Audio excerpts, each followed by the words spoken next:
વિદ્યાર્થી મિત્રો, chapter number 8 આપણું શરૂ હતું. ઝડપ જોયું, આપણે વેગ જોયું. આજના લેક્ચરની અંદર આપણે વાત કરવાની છે પ્રવેગ એટલે શું. પ્રવેગ કોને કહેવાય? તો જુઓ, જ્યારે કોઈ પણ વસ્તુ છે ગતિમાં હોય ત્યારે એની કાંઈક ઝડપ હશે, ઝડપનું મૂલ્ય હશે. હવે એની જો આપણે સાથે સાથે દિશા પણ દર્શાવીએ તો આપણે એને કહીએ છીએ વેગ. તો કોઈ પણ પદાર્થ ગતિ કરતો હશે ત્યારે કાંઈક ઝડપમાં હશે, કાંઈક વેગમાં હશે. પણ આપણે એવું કહેતા હતા કે ભાઈ પદાર્થ છે એ નિયમિત વેગથી તો ગતિ કરતો નથી. નિયમિત વેગ એટલે તો કે ભાઈ એક સીધી રેખામાં જ ગતિ કરે અને એનું ઝડપનું મૂલ્ય અચળ રહે. ઝડપનું મૂલ્ય અચળ રહે એટલે કે ધારો કે આપણે કે કોઈ કાર લઈને જઈએ છીએ અને સ્પીડોમીટરનો કાંટો 50 કિલોમીટર પર અવર ઉપર આવી જાય, પછી કાંટાને ત્યાંથી ફરવા જ દેવાનો નહીં. 50માંથી 49 પણ નહીં, 50માંથી 51 પણ નહીં, એક્ઝેક્ટ 50 ઉપર રહેવું જોઈએ. તો આને આપણે કહીએ છીએ નિયમિત વેગ. આને આપણે શું કહીએ છીએ? નિયમિત વેગ. તો હવે આપણે જોવાનું છે કે ભાઈ મોટા ભાગે પદાર્થ નિયમિત વેગથી તો ગતિ કરતો નથી. મોટા ભાગે કેવી ગતિ કરે? તો અનિયમિત વેગથી ગતિ કરે. સામાન્ય રીતે છે, આપણે કાર લઈને જઈએ તો આપણે કોઈ દિવસ કાંટો 50 ઉપર રહેવા નથી દેતા. ઘણીવાર 50થી ઘટી જાય, ઘણીવાર 50થી વધી જાય.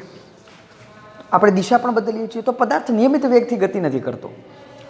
તો પદાર્થ છે અનિયમિત વેગથી ગતિ કરે, મતલબ કે એના વેગમાં દરેક બિંદુએ, દરેક ક્ષણે ફેરફાર થતો હોય.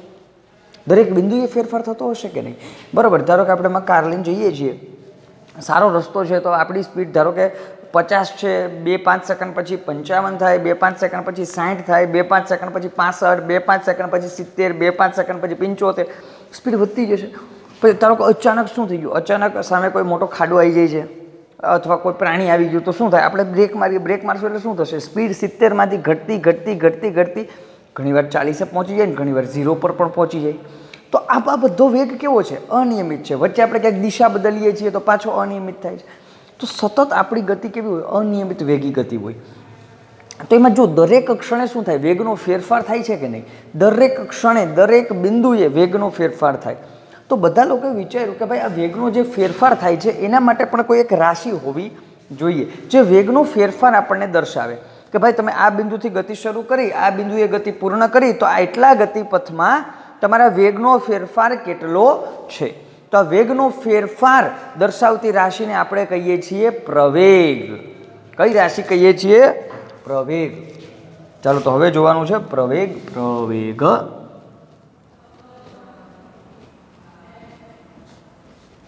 પ્રવેગ સૌથી પહેલા વ્યાખ્યા જોશું, બરોબર? પછી આગળ ટૂંક નોંધમાં જશું. વ્યાખ્યા આપણને ખ્યાલ છે. પ્રવેગની વ્યાખ્યા શું બનશે? તો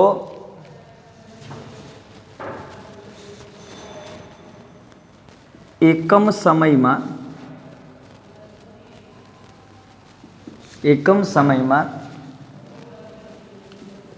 ગતિમાન પદાર્થે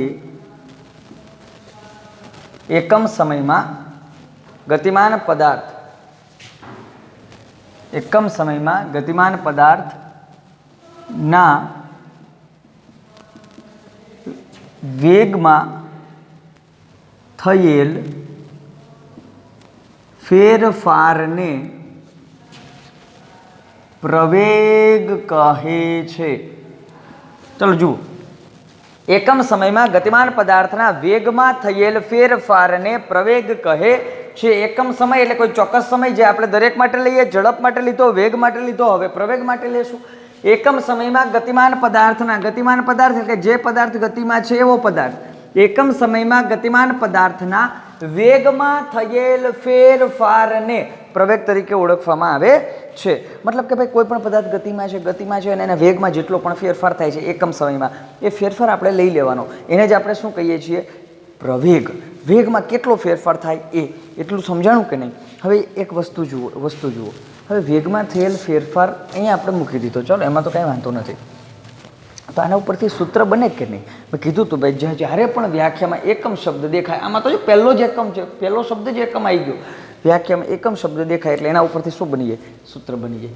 ચલો, કઈ રીતે સૂત્ર બનશે? તો હું અહીંયા લખું છું પ્રવેગ બરાબર. ચલો, હવે છેદમાં કોણ આવશે? તો કે ભાઈ જે રાશિની આગળ એકમ શબ્દ હોય એ રાશિ ક્યાં આવી જાય? છેદમાં. તો નીચે આવી જશે આપણો સમય. અને હવે ઉપર વધતી ઘટતી બધી રાશિ મૂકી દેવાની. તો ઉપર કઈ રાશિ છે? વેગ. તો અહીંયા આવી જાય પ્રવેગ બરાબર વેગના છેદમાં સમય. એટલું તો વાંધો, એમાં કંઈ વાંધો નથી, વેગના છેદમાં સમય જ આવશે. પરંતુ અહીંયા જુઓ, વેગ એક નથી આપેલો આપણને, ધ્યાન રાખજો હું જે બોલું છું એ. એકમ સમયમાં ગતિમાન પદાર્થના વેગમાં થયેલ ફેરફાર, એટલે કે અહીંયા બે વેગની વાત થાય છે, તો જ વેગનો ફેરફાર મળે ને. એક વેગ હોય તો વેગનો ફેરફાર ના મળે. કઈ રીતે એ હમણાં કહું છું, પણ અહીંયા શું આપેલું છે, આખું આપેલું વેગમાં થયેલ ફેરફાર, ખાલી વેગ ગણવાનો નથી. તો અહીંયા હું લખું છું વેગમાં થતો ફેરફાર. તો અહીંયા સૂત્ર બને છે પ્રવેગ બરાબર વેગમાં થતો ફેરફાર ના છેદમાં સમય. હવે આને એમને સ્ટોપ રાખી દો. હવે વેગમાં થતો ફેરફાર અહીંયા આખો આપણે કઈ રીતે લખેલો છે. હવે વેગમાં થતો ફેરફાર આપણને મળે કઈ રીતે જુઓ. જો અહીંયા આપણે શું લખ્યું છોકરાઓ, એકમ સમય. એકમ સમય એટલે આપણે ધારો કે લઈએ છીએ 1 સેકન્ડ. એકમ સમય એટલે આપણે કેટલું લઈએ છીએ 1 સેકન્ડ. તો હવે 1 સેકન્ડમાં શું શું થશે જુઓ. ધારો કે હું આ એક બિંદુ ઉપર ઊભો છું અહીંયા, બરાબર, અહીંથી આપણે ગતિ શરૂ કરીએ છીએ અને અહીંયા આપણે સ્ટોપ કરીએ છીએ. ચાલો બરાબર, અહીંયા સ્ટોપ કરી દીધી. આને હું નામ આપું છું એ, આને હું નામ આપું છું બી. એ થી બી બિંદુ સુધી હું ગતિ કરું છું. હવે આજે મારી એ થી બી બિંદુ સુધીની ગતિ છે ને, એમાં આ એ બિંદુ પર મારો વેગ હતો 5 ms-1. વેગ માટે આપણે ms-1 એકમ વાપરીએ છીએ, આગળના લેક્ચરમાં જોઈ ગયા છીએ. હા, નોટ રાખજો. અહીંયા મારો વેગ હતો 5 ms-1, બી ઉપર મારો વેગ હતો 10 ms-1. ચલો, અહીંયા વેગ છે 5 ms-1, અહીંયા વેગ છે 10 ms-1, અહીંયા 5 ms-1, અહીંયા 10 ms-1. અને આ અંતર, આ વેગના ફેરફાર માટે લીધેલ સમય છે 1 સેકન્ડ. આના માટે લીધેલ સમય કેટલો છે? 1 સેકન્ડ. 1 સેકન્ડ પહેલાં હું એ ઉપર હતો અને મારો વેગ હતો 5 ms-1. 1 સેકન્ડ પછી હું બી ઉપર પહોંચું, વેગ થઈ જાય 10 ms-1. વાહ, ખતરનાક સ્પીડ. તો હવે જુઓ, 5 ms-1 માંથી 10 ms-1 સ્પીડ થઈ ગઈ કે નહીં. હવે મારે આ વેગનો ફેરફાર જોતો. શું જોતો? વેગનો ફેરફાર. કે ભાઈ આખા કિસ્સામાં 1 સેકન્ડમાં વેગનો કેટલો ફેરફાર થયો. તો મારે શું કરવું પડે? જુઓ, આ 10 ms-1 છેલ્લો વેગ છે કે નહીં, તો આને આપણે કહીએ છીએ અંતિમ વેગ. આ 10 ms-1 ને આપણે શું કહીએ? અંતિમ વેગ. બરાબર, આપણી રકમ પ્રમાણે જો આ પહેલો વેગ ના બીજો વેગ, તો બીજા વેગને શું કહીએ છીએ આપણે? અંતિમ વેગ. અને અંતિમ વેગ માટે એક સંજ્ઞા છે v. અંતિમ વેગ માટે કઈ સંજ્ઞા લખીએ છીએ આપણે? v. તો આ 5 ms-1 છે એ કેવો વેગ થયો? પ્રારંભિક વેગ થયો કે નહીં? કેવો વેગ થઈ ગયો? પ્રારંભિક વેગ. અને પ્રારંભિક વેગને આપણે લખીએ છીએ u. પ્રારંભિક વેગને શું લખીએ છીએ? u. તો હવે જુઓ, મારે વેગનો ફેરફાર જોતો હોય તો છોકરા હું અંતિમ વેગ માઇનસ પ્રારંભિક વેગ કરું તો મળી જાય કે નહીં? એટલે કે v માઇનસ u કરું તો મળી જાય કે નહીં? એટલે હું અહીંયા આમ લખું, ધારો કે અંતિમ વેગ માઇનસ પ્રારંભિક વેગ. ચાલો, તો અંતિમ વેગ કેટલો છે? અંતિમ વેગ 10. તો એ 10 માઇનસ પ્રારંભિક વેગ કેટલો? 5. તો અહીંયા જવાબ આવી ગયો 5. ભાઈ, તમારા વેગમાં 5 ms-1 નો ફેરફાર થાય. કેટલો ફેરફાર થાય? 5 ms-1. એ તો ખ્યાલ આવી જાય ને એમને મામા. આ તો શા માટે કરાવ્યું? તો કે આપણે મોટા દાખલા આવશે એટલા માટે. બાકી આ તો એમને ખ્યાલ પડી જાય, 5 ને 10, 5 નો ફેરફાર થાય. પણ આ રીતે મળે, અંતિમ વેગ માઇનસ પ્રારંભિક વેગ. તો આપણે શું મળી જાય? વેગમાં થતો ફેરફાર. તો હવે ધ્યાનથી જુઓ, અહીંયા ખાલી આપણે વેગ ના લખી શકીએ, કારણ કે આપણે બે વેગ ગણીએ છીએ. તો વેગમાં થતો ફેરફાર. ચલો, ક્લિયર? હવે આગળ જોઈએ. તો પ્રવેગ બરાબર વેગમાં થતો ફેરફારના છેદમાં સમય. તો અહીંયા હું પાછું નીચે લખું છું ભાઈ, પ્રવેગ બરાબર વેગમાં થતો ફેરફાર એટલે શું? તો એનું સૂત્ર અહીંયા આપણી પાસે છે કે નહીં? અંતિમ વેગ માઇનસ પ્રારંભિક વેગ. વેગમાં થતો ફેરફાર એટલે અંતિમ વેગ માઇનસ પ્રારંભિક વેગ કરો એટલે શું મળી જાય? વેગમાં થતો ફેરફાર છેદમાં સમય તો છે જ. તો છેદમાં સમય થઈ ગયું. અંતિમ વેગ માઇનસ પ્રારંભિક વેગ છેદમાં સમય આવી ગયો. ચલો, હવે શું કરવાનું? આગળ જઈએ. તો હવે આ પ્રવેગ હું એમને રાખી દઉં. તો જુઓ, અહીંયા પ્રવેગ બરાબર હવે અંતિમ વેગને આપણે શું કહીએ છીએ? v. તો અહીંયા લખી નાખું છું v માઇનસ પ્રારંભિક વેગને આપણે શું કહીએ છીએ? u. તો અહીંયા લખી નાખું છું u. ને છેદમાં સમયને આપણે કહીએ છીએ t. તો અહીંયા લખી નાખું છું t. તો પ્રવેગ બરાબર v માઇનસ u ના છેદમાં t. હવે બીજી એક વસ્તુ નોટ રાખજો.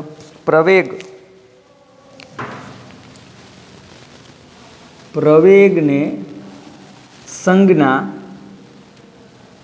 a, એનો મતલબ થાય એક્સલરેશન.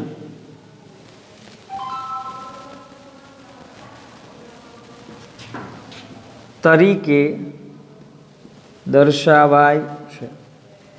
સ્પેલિંગ નહીં લખો ચાલશે. પ્રવેગને સંજ્ઞા એ તરીકે દર્શાવાય છે. એ એટલે નામ લખ્યું છે એક્સલરેશન. પ્રવેગને ઇંગ્લિશમાં કહેવાય એક્સલરેશન, એટલે કે એ એટલે કે પ્રવેગ. તો અહીંયા આપણું સૂત્ર શું બની જશે? પ્રવેગની જગ્યાએ આપણે શું રાખી દઈશું? એ. તો અહીંયા આપણું બની જશે એ બરાબર વી માઇનસ યુના છેદમાં ટી. આ છે આપણા પ્રવેગનું સૂત્ર. અને આ સૂત્ર છોકરાઓ કરી નાખજો. અઢળક ઉપયોગો છે. હા, આના અઢળક, હું બોલું છું અઢળક ઉપયોગો છે. ચેપ્ટર નંબર 8, 9, 10 ત્રણે ચેપ્ટરમાં આ મહારાજની જરૂર પડશે. બરાબર? તો આને તો આખું પાકું જ કરી નાખો. એ બરાબર વી માઇનસ યુના છેદમાં ટી. એ બરાબર વી માઇનસ યુના છેદમાં. બહુ વધારે ઉપયોગ છે. ચલો કમ્પ્લીટ. એટલું હજી આપણી વ્યાખ્યા બાકી છે. બરાબર? પ્રવેગની વ્યાખ્યા બાકી છે. પેલું એટલું નોટ ડાઉન કરી નાખો. એટલું નોટ ડાઉન કરી નાખો. પછી હજી આમાં પ્રવેગમાં જ આગળ જઈએ.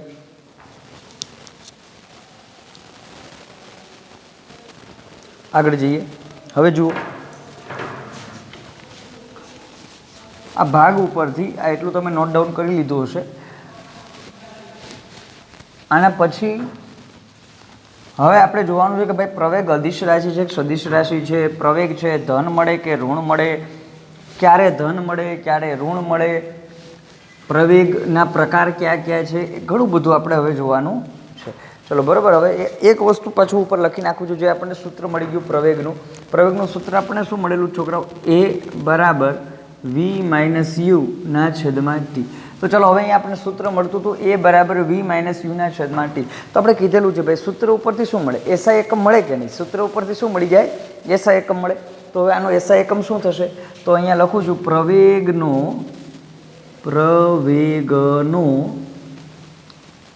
એસઆઈ એકમ. પ્રવેગનો એસઆઈ એકમ. હવે પ્રવેગનો એસઆઈ એકમ શું થશે? તો જુઓ વી માઇનસ યુના છેદમાં ટી એવું કંઈક આપણને આપેલું છે. વી માઇનસ યુના છેદમાં ટી. તો હવે જુઓ અહીંયા એક વસ્તુ યાદ રાખજો. વેગમાંથી વેગ બાદ થાય તો શું મળે? વેગ જ મળે કે નહીં? સમજજો. વેગમાંથી વેગ જાય તો હું એમ કહું 100 કિલોમીટર માઇનસ 50 કિલોમીટર, તો જવાબ શું આવે? 50 કિલોમીટર આવે.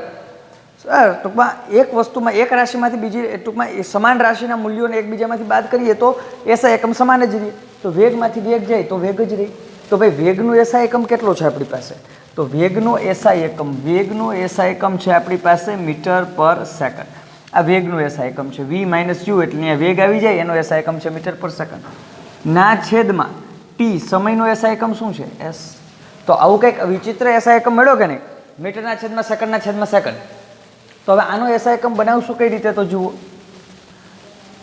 ઉપર છે અંશ, અંશનો છેદમાં આવી જાય એટલે અહીં થઈ જશે મીટરના છેદમાં સેકન્ડ ગુણ્યા સેકન્ડ. થઈ ગયું આવું? તો પાછું બરાબર મીટરના છેદમાં સેકન્ડ ગુણ્યા સેકન્ડ શું કહેવાય? Second square. બસ આ બની ગયો આપણો પ્રવેગનો એસઆઈ એકમ. મીટરના છેદમાં સેકન્ડ સ્ક્વેર. આના પહેલાં વેગ હતો, ઝડપ હતી, એનો એસઆઈ એકમ હતો મીટરના છેદમાં સેકન્ડ. પ્રવેગ એટલે મીટરના છેદમાં સેકન્ડનો વર્ગ, એટલે કે મીટરના છેદમાં સેકન્ડ સ્ક્વેર. અને આમ પણ લખી શકાય ms-2. આમ પણ લખી શકાય ms-2. અને આપણે આનો જ ઉપયોગ કરશું વધારે, ms-2. તો આ છે પ્રવેગનો એસઆઈ એકમ. હવે આ સૂત્ર ઉપરથી બીજા બે ફલિતાર્થ આપણને જોવા મળે. બીજા બે શું જોવા મળે? ફલિતાર્થ જોવા મળે. હવે આ ફલિતાર્થ શું છે એ ધ્યાન રાખો. ફલિતાર્થ શું છે અને શું ફલિતાર્થ જોવા મળે? તો જોઈએ. સૌથી પહેલાં એક વસ્તુ આના ઉપરથી આપણને ખ્યાલ આવે. જુઓ આ વી એટલે અંતિમ વેગ, યુ એટલે પ્રારંભિક વેગ. હવે પહેલાં હું એવું લખું અહીંયા, ધારો કે number 1 v greater than u. હું આવું લખું છું વી ગ્રેટર ધેન યુ. મતલબ કે અંતિમ વેગ પ્રારંભિક વેગ કરતાં વધારે છે. અંતિમ વેગ પ્રારંભિક વેગ કરતાં વધારે છે. એટલે કે અહીંયા આપણું બિંદુ એ, અહીંયા આપણું બિંદુ બી, અહીંયા હશે યુ, અહીંયા હશે વી. હવે વી કેવો છે? વધારે છે. જો વી ગ્રેટર ધેનમાં છે ને, વી વધારે, મતલબ કે વેગ શું થતો હશે? વધતો હશે. વેગ શું થતો હશે? વધતો હશે. સમજાય છે? તો વેગ વધતો હશે. તો આના ઉપરથી શું ખ્યાલ આવે? જુઓ અહીંયા લખું છું, ધ્યાન રાખજો. હા, એકદમ અહીં અંતિમ વેગનું મૂલ્ય વધારે હોવાથી અહીં અંતિમ વેગનું મૂલ્ય વધારે હોવાથી વેગમાં વધારો થતો હશે. વેગમાં શું થતો હશે? વધારો થતો હશે. કે ભાઈ પહેલાં 5 હશે, પછી કદાચ 10, 15, 20, વેગમાં શું થતો હશે? વધારો થતો હશે. અને પ્રવેગનું મૂલ્ય હવે જો અહીંયા v માઇનસ યુ એટલે v મોટા છે, યુ નાના છે, તો પ્રવેગનું મૂલ્ય ધન મળશે. પ્રવેગનું મૂલ્ય કેવું મળશે? ધન મળશે. બરાબર, પ્રવેગનું મૂલ્ય ધન મળશે. ચલો complete.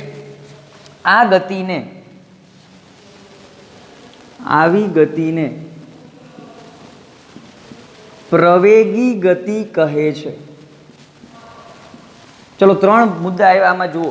v greater than you. ભાઈ v છે અંતિમ વેગ વધારે હોય પ્રારંભિક વેગ કરતાં. ધારો કે હું અહીંયા સ્થિર છું તો મારો પ્રારંભિક વેગ કેવો? 0. પ્રારંભિક વેગ છે જ નહીં, વેગ જ નથી, તો u = 0. હવે હું આગળ વધું છું, મારો અંતિમ વેગ થઈ ગયો 5. અંતિમ વેગ કેટલો થઈ ગયો? 5. તો 5 - 0 થશે કે નહીં? જવાબ શું આવ્યો? 5. તો પ્રવેગ કેવો મળે? ધન મળે. તો અહીં અંતિમ વેગનું મૂલ્ય વધારે હોવાથી વેગમાં વધારો થતો હશે અને પ્રવેગનું મૂલ્ય કેવું મળતું હશે? ધન મળતું હશે. આવી ગતિને કેવી કહેવાય? પ્રવેગી ગતિ તરીકે ઓળખવામાં આવે. હજી એક અહીંયા બીજી નવી ગતિ આવશે. તો જ્યારે વેગમાં વધારો જ થતો હોય ત્યારે એને કેવી ગતિ કહેવાય? પ્રવેગી ગતિ. જ્યારે વેગમાં વધારો જ થતો હોય ત્યારે કેવી ગતિ કહેવાય? પ્રવેગી ગતિ. તો હવે બીજો કિસ્સો લખીએ. બીજો કિસ્સો શું છે જુઓ. ધારો કે અહીંયા આવું હોય v લેસ ધેન યુ, મતલબ કે યુ વધારે છે ને v ઓછા છે. આ ક્યારે થાય? ધારો કે હું કોઈ ગતિમાં છું, જોરદાર ગતિમાં છું ને મારી સ્પીડ છે 30 km/h. કેટલી છે? 30 કિલો અથવા 30 ms-1. મારી સ્પીડ છે 30 ms-1. અચાનક કોઈ વસ્તુ આવી જાય ને હું ઊભો રહી જાઉં તો મારો પહેલાં પ્રારંભિક વેગ કેટલો હતો? મારો સ્પીડ હતી કેટલી? 30 ms-1. હવે અંતિમ વેગ કેટલો થઈ ગયો? 0 ms-1. સમજાય કે નહીં? તો આવું પણ થઈ શકે. તો ભાઈ v નાના હોય, તો v નાના હોય ત્યારે શું થશે? તો કે અહીંયા ઉપર થયું એનું ઉલટું. અહીં અંતિમ વેગનું મૂલ્ય ઓછું હોવાથી વેગમાં ઘટાડો થતો હશે. આમાં શું થતો હતો? વધારો. આમાં શું થતો? ઘટાડો. અને પ્રવેગનું મૂલ્ય ઋણ મળશે. પ્રવેગનું મૂલ્ય કેવું મળશે? ઋણ મળશે. શા માટે? કારણ કે જો v નાનો છે તો v - u કરો તો v ધારો કે 5 અને u 10, તો 5 - 10 એટલે -5. તો પ્રવેગનું મૂલ્ય ઋણ મળશે. અને આવી ગતિને, જેમાં વેગમાં ઘટાડો થતો હોય, આવી ગતિને પ્રતિપ્રવેગી ગતિ કહે છે. આવી ગતિને કેવી કહેવાય? પ્રતિપ્રવેગી ગતિ તરીકે ઓળખવામાં આવે. જો ટૂંકમાં આ બે વસ્તુ સમજવી હોય ને તો એક જ વસ્તુ, જો વેગમાં સતત વધારો થતો હોય તો પ્રવેગી ગતિ, વેગમાં સતત ઘટાડો થતો હોય તો પ્રતિપ્રવેગી ગતિ. બસ ચાલો કમ્પ્લીટ. આ હતા આપણા ફલિતાર્થ. હવે એક અગત્યનો મુદ્દો બીજો આવે છે કે ભાઈ આપણો પ્રવેગ છે સદિશ છે કે અદિશ? પ્રવેગ સદિશ છે કે અદિશ? તો શું હશે? તો જુઓ, પ્રવેગ મેં કીધું હતું એક વસ્તુ કે ભાઈ સૂત્ર જોવાનું. સૂત્રમાં એક પણ રાશિ સદિશ હોય ને તો આખી રાશિ કેવી થઈ જાય? સદિશ. સૂત્રની અંદર એ તો નીચે આપેલ છે t સમય તો અદિશ છે, તો એમાં તો કોઈ જોવાનું નથી. ઉપર આવે છે વેગ સદિશ છે. વેગ સદિશ છે તો પ્રવેગ પણ કેવી રાશિ થાય? સદિશ રાશિ. તો અહીંયા લખી નાખીએ પ્રવેગ સદિશ રાશિ છે. પ્રવેગ સદિશ રાશિ છે. ચલો કમ્પ્લીટ. તો બસ અહીંયા આપણા પ્રવેગની ટૂંક નોંધ પૂર્ણ થાય છે. પ્રવેગની ટૂંક નોંધ પૂર્ણ. હજી પ્રવેગની ગતિઓ વિશે આપણે જોવાનું છે. બરાબર, નિયમિત ગતિઓ વિશે પણ જોવાનું છે. ચલો આ પહેલાં નોટ ડાઉન કરી નાખો. નોટ ડાઉન કરો. આ ઉપરથી એમ નીકળી ગયો. એક જ મિનિટ. હા ચલો હવે લખી નાખો.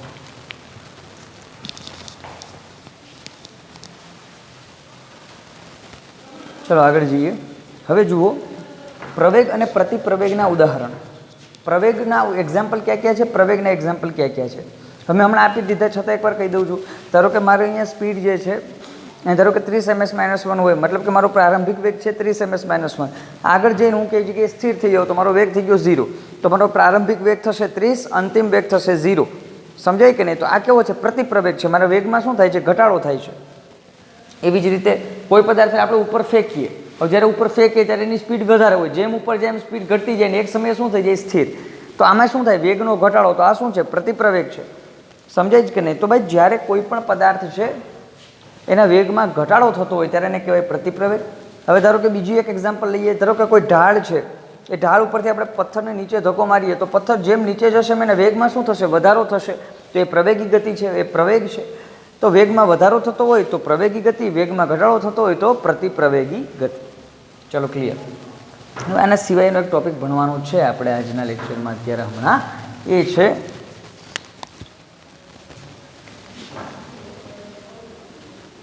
નિયમિત પ્રવેગી ગતિ.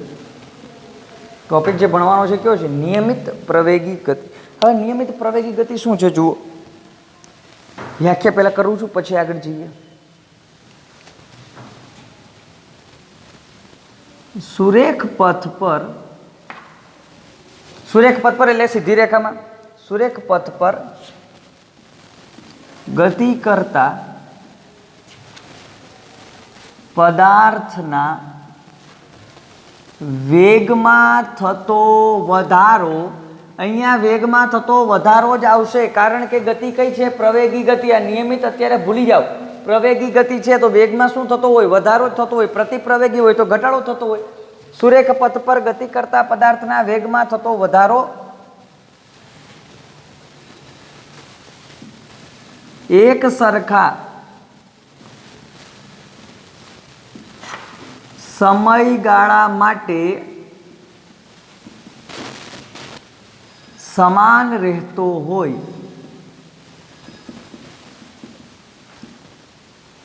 તેવી ગતિને કઈ ગતિ કહેવાય?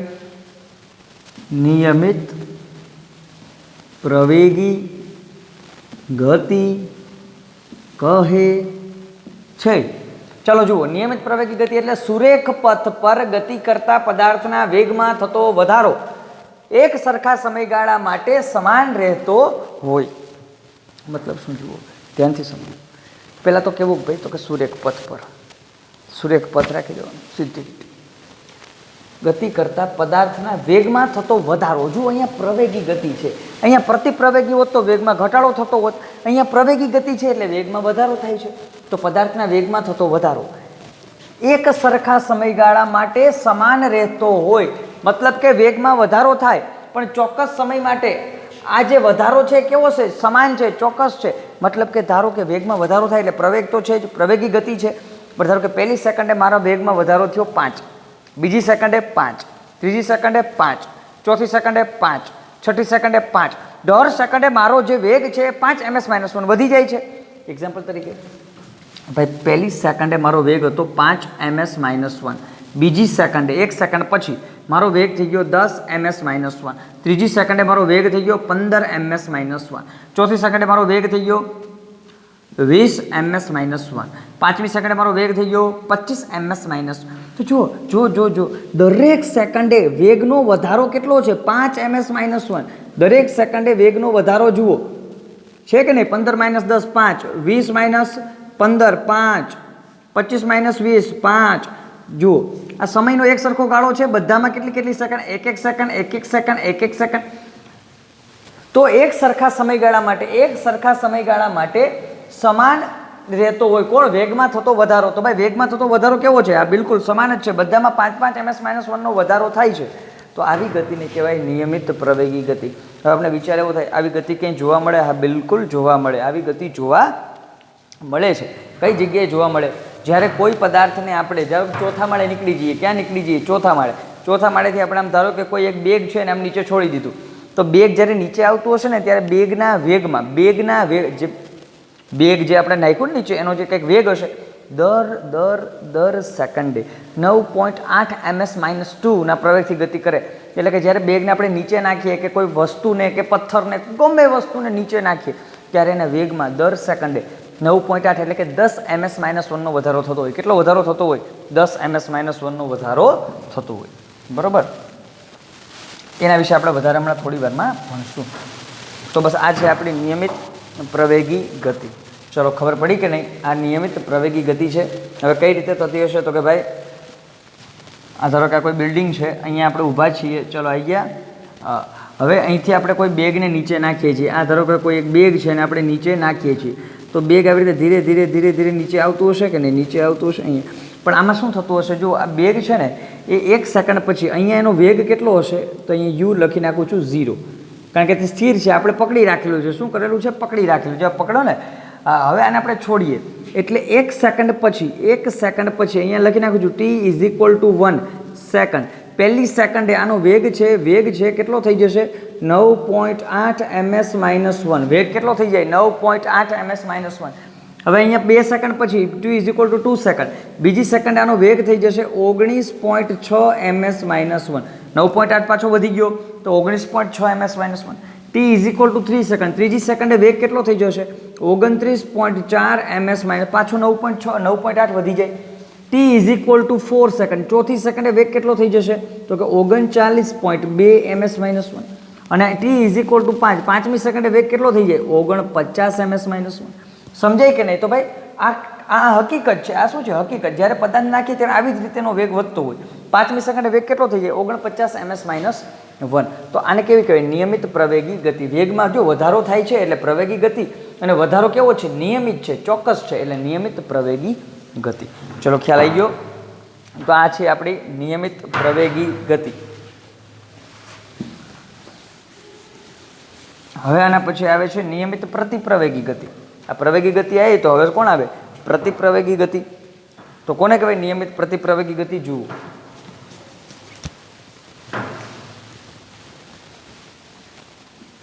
નિયમિત પ્રતિપ્રવેગી ગતિ.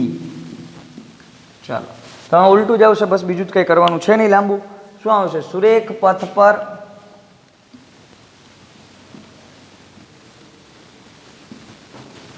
ગતિ કરતા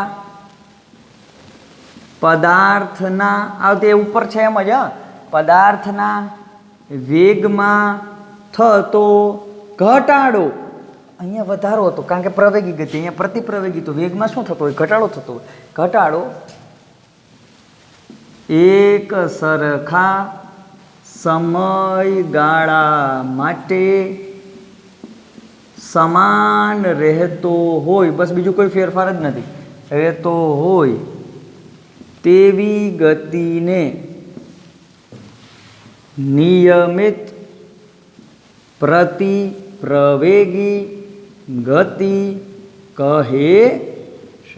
કેવી હોય? નિયમિત પ્રતિપ્રવેગી ગતિ તરીકે આને ઓળખવામાં આવે છે. ચલો, ક્લિયર?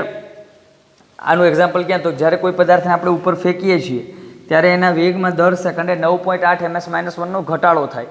નીચે ફેંકો ત્યારે વધારો, ઉપર ફેંકો ત્યારે ઘટાડો. ચોથા માળેથી નીચે નાખું તો વેગમાં વધારો થતો હોય. નીચેથી હું ઘા કરું દડાને ઉપર તો એના વેગમાં ઘટાડો થતો હોય. તો એ ઘટાડો થશે, એ આપણે હમણાં જોયું હતું, એ જ રીતે આવશે. ને એ કઈ ગતિ હશે? નિયમિત પ્રતિપ્રવેગી ગતિ. બંને ઓપોઝિટ સાઈડમાં છે, બીજો કોઈ ફેરફાર નથી. ચલો, કમ્પ્લીટ. આ તો આપણો પ્રવેગ. હજી આમાં એક ગતિ બાકી, અનિયમિત પ્રતિપ્રવેગી ગતિ, અનિયમિત પ્રવેગી ગતિ. પણ એ આપણે આવતા લેક્ચરમાં જોઈશું. થોડુંક આવતા લેક્ચર માટે રાખી દઈએ ને. ચલો, આ વધારે બૂસ્ટર ડોઝ થઈ જાય પછી. ચલો, આ કમ્પ્લીટ કરી નાખજો. તો આજે પ્રવેગ આખો જોયો અને પ્રવેગ ઉપરથી 2 ગતિના પ્રકારો. ચલો, કમ્પ્લીટ. આ નોટ ડાઉન કરી નાખો. આવતા લેક્ચરમાં મળીએ.